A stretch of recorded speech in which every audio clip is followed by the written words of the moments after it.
Yeah, whichever come first. Blessings on blessings on blessings. Look at my life, man, that's lessons on lessons on lessons. I treat the beat like it's a reverend. I tell the truth like, Father, forgive me. These are all my confessions, man. This wasn't luck, it was destined. I done lost homies who been with me since. What up to an incredible Turn Up Tuesday, y'all? Your boy Marcus is back and we at it again. Look at my life. That's lessons on lessons on lessons. And I can tell y'all right now, in 2016, I am on my chemotherapy push. And I understand that it is crucial for me to take that next step towards my greatness, that I gotta remove the cancer from my life.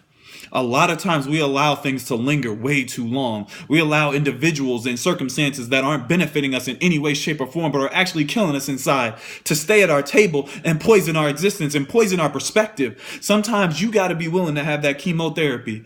Sit there and rid yourself of the cancers that are duplicating and multiplying and destructing everything that you're trying to construct. But it's hard, y'all, I'm telling you. And it's not that everybody in your life has to be perfect. Mistakes are going to be made. But there comes a difference when you're going to make a mistake and take ownership of it, or make a mistake and place blame. Right? There's a completely different perspective that takes, and ownership is maturity, wisdom, knowing that you weren't built to be perfect. You were built to be incredible. But to be incredible, you have to take ownership of your successes and your failures. But when you do that, you understand that now, if you're taking care of home, you're not going to allow somebody else to come into your life and trample all this dirt and mud in your crib, right? You got to be willing to let people go. Let them go, fix them, just as you're working every day to fix you. When I talk about chemotherapy, it is torturous. It's not easy. It's hard. It's painful. And sometimes it's just as bad as the sickness. But in the end, you come out renewed. And a lot of times we're afraid to cry these tears. But you can't keep pain bottled up forever. It's going to overwhelm you at some point. But you got to be willing to sacrifice who you are today for who you desire to be tomorrow. Because God put you on this earth to be beautiful. And your light can't shine if it's covered by the darkness of not only your own mistakes, but somebody else's. Stop carrying burdens that aren't yours to bear. This is about stepping into your greatness here. 2016 is going to fly by. And for some of us, we're not going to see 2017. Tomorrow's never promised, so you have to live for today.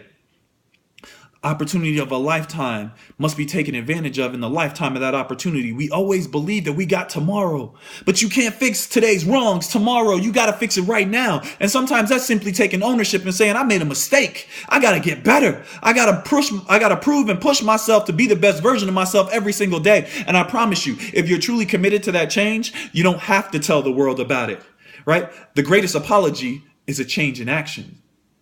So you don't have to sit there and preach to others and try to convince them of what you're doing. They'll see it in your actions on a daily basis. But if you are surrounded by individuals that aren't doing those things, then it's time for that chemotherapy and you got to let people go. Because it's not your job to try to fix, mend, or build any bridges back that have been burnt down by other people's actions. It's time for you to step into your greatness, build something, construct something that's going to allow others to believe that it's possible, that they can be better, because negative is natural. Positive is always on purpose. Have an incredible Turn Up Tuesday.